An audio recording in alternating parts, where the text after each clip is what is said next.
Avez-vous une solution pour sauver les services publics?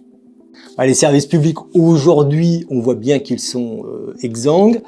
On sait tous que l'hôpital va pas bien, on sait tous que l'école est dans une situation difficile, la justice fonctionne pas bien, la police sous-effectif, etc. On pourrait multiplier les exemples, et pour redonner de la vigueur aux services publics, il faut des recettes. Donc ça revient à ce que je disais sur la fraude fiscale tout à l'heure, les 100 milliards par an, grosso modo, qui disparaissent.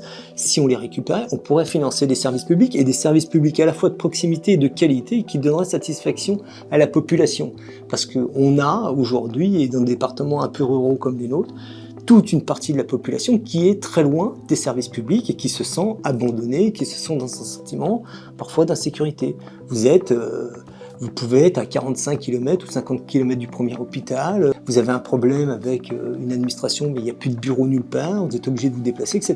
Et donc ça pose un vrai problème, et ça crée ce qu'on appelle une rupture d'égalité. C'est-à-dire que si vous êtes un peu riche et où vous habitez dans les grandes villes, vous allez trouver des services publics. Si vous habitez à la campagne, il n'y a plus rien. Et ça devient compliqué.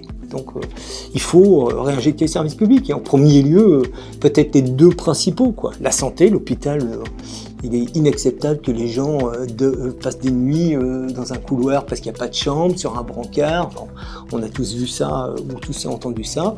Et puis on voit bien pour ceux qui ont encore des enfants scolarisés que l'école, les conditions ne s'améliorent pas, y compris les conditions d'éducation de nos propres enfants qui sont l'avenir de notre pays. Donc il faut vraiment s'emparer de ça.